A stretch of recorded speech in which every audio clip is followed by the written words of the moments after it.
তোমার বনে কাজ কর আর অমনি তোমার একটা ভুড়ি হবে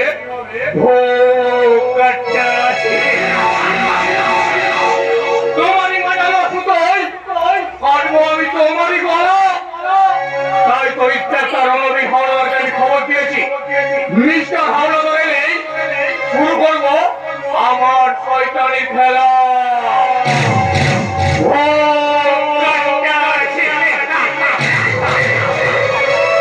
আমি তো একটা বলো নেই বিশ্বাসে আমি চৌধুরী টাকা টাকা আর টাকা ছেড়ে আমি চৌধুরীকে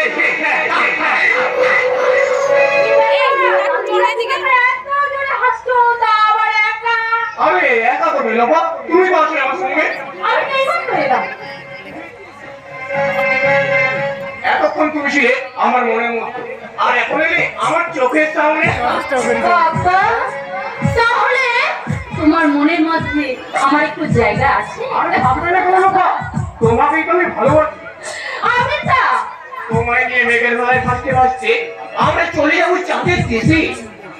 চাঁদের দেশে তোমার সাথে নিয়ে হাসতে হাসতে দেখবো ওই যথুনার খেলা। আচ্ছা আর গল্প বলবো কি লোপা আমার দিলের বিলে আমার দিলের বিলে রেখে দেব যার নামে রে সে আমার প্যারে লাল রে আমার দিলের বিলে রেখে দেব যার নামে রে সে আমার প্যারে লাল রে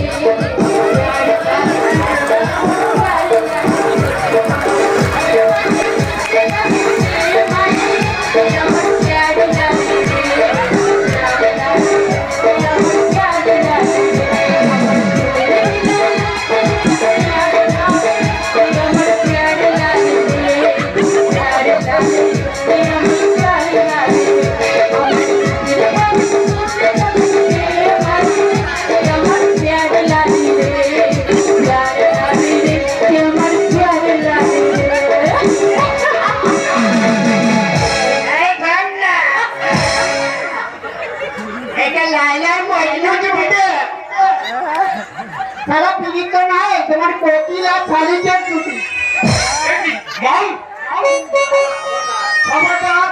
মাল বলবেন না আমার থেকে বর্তমানে জিনিস পেয়েছে আর সুন্দরী মহিলা পেয়েছে আমাকে মাল বলে যাচ্ছে। আর না জলধর্মাল আচ্ছা আচ্ছা ঠিক আছে বাবা আর বলবো আমার আধার বল বলছি না আমার নাম জলধর্মাল। এই পার হারাম জাতি মাল বলছে আমাকে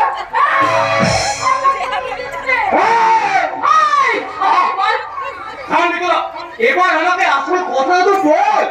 আরে আমার আসল কথাটাই বলতে দিচ্ছেন না বাইরে বেরিয়ে দেখুন কত লোক জমাট হয়ে আছে। আমি এটা করি সাথে কত বড় বড় লাঠি। কি হবে তাহলে কি হবে আমি তাহলে কি হবে কিছুই হবে না ওদেরকে একটা ফোন করে বাচ্চা করে দিলে ওরা চলে যাবে।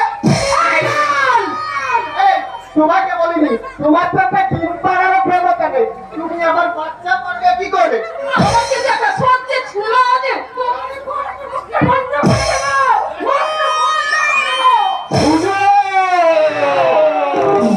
এই সুবর্ণ সুযোগ আমায় আচ্ছাড়া করলে চলবে না। এক ঢিলে আমি দুটো পাখি মারবো রাজ্য এবং রাজকন্যা দুটোই আমার চাই।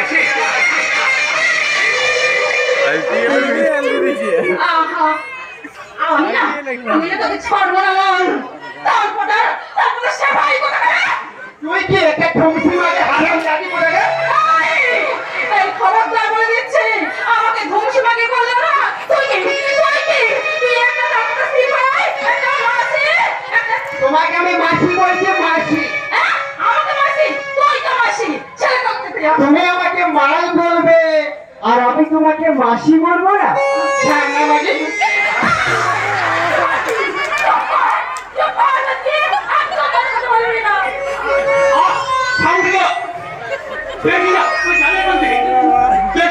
এখানে আমি কত ব্যস্ত আছি থানায় একটা ফোন করতে হবে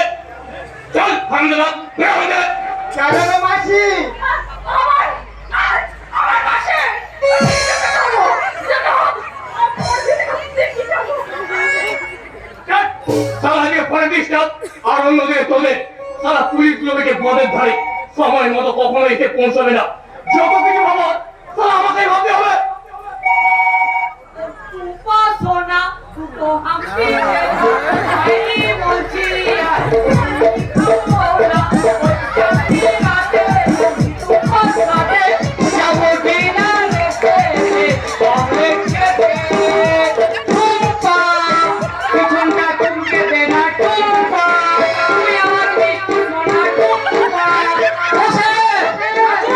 আরে কি আপনি ভেতরে ঢুকলেন কি হবে? ওই পিছনে দরজা দিয়েছে। কিন্তু ওটা তো চৌধুরীর ঘর, আর আপনি একজন ইন্সপেক্টর হয়ে আরে তাতে কি হয়েছে মশাই? আসলে নামার আগে একটু সুর মানতে হবে না? সুর বাঁধবেন পরে আগে পেটের বাড়ে ওষুধগুলোকে এখান থেকে নিধন করুন। কথা বুঝে না। বলছি স্যার, ওষুধ ফাসুদ সফুদ সব মারা পড়বে, কিন্তু কিন্তু মাল অবজেকশন স্যার, আমাকে মাল বলবেন না। এটা কে রে? বলি এই আটকুড়ি বেটাটা কে? এটা আমি রেখান না। এবার সামলাও। কাজের আগেই ফেও। সাথে সাথে আছে নাকি কেউ? আছে তো গাদা গাদা লোক, গাদা গাদা লাঠি। যা ভাগ এখান থেকে, না হলে তোর ফাটায় মারবো আমি এক লাঠি। আর আমি এখানে ধ্যান না। যাও যাও, এবার আমি কাজে কাজটা করবো। আর আপনাকে বলতে হবে না স্যার, ওই এক একটার গলা ধরবো আর লোকাবে ঢুকাবো, দেবো এমন কেস সারা জেলেই হবে জীবন শেষ। আপনি যেটা বললেন করবেন ঠিক তার উল্টো। ওদের বেশ কিছুদিন ঢুকে রাখবেন, আবার বের করে দেবেন।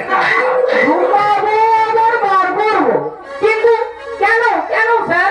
আরে মাল্লু খাবেন না মাল্লু? তাই তো আমি ভাবছি আমার পিছনটা তো চুলকাচ্ছে কেন? সবার আমার হাত চুলকালে টাকা আছে, আর আমার পিছন চুলকালে। ওখানে ক্যামেরা নিয়ে সাংবাদিকের সবাই হাজির আছে।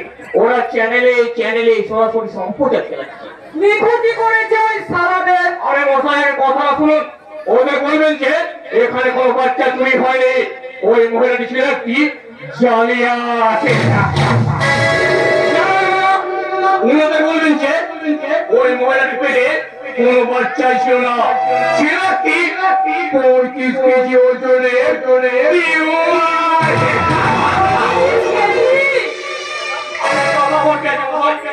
গরু মহিলা তো 50-60 কেজি বাচ্চা হয়েই থাকে না। না না না না স্যার, ও মহিলা নয় স্যার, ও আস্ত একটা মহিষ। আমি তো ভাবছিলাম যাকে যাকে, ওটা কোনো ব্যাপারই না। ও ও আমি সব সামনে নেবো স্যার। আপনি শুধু স্যার আমার এই চুলকানিটা একটু বন্ধ করুন তো।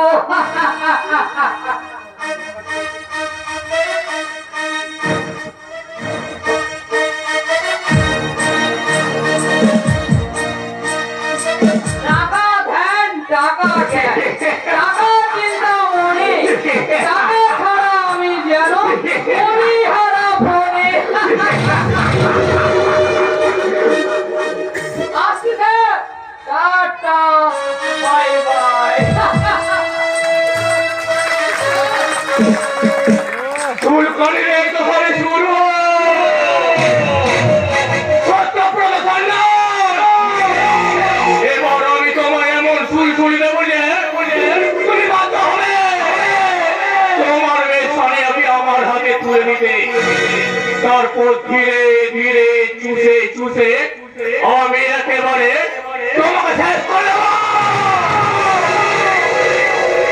তারপর সুযোগ বুঝে এই নার্সিং হোম থেকে তোমাকে আমি করে দেবো ভোগ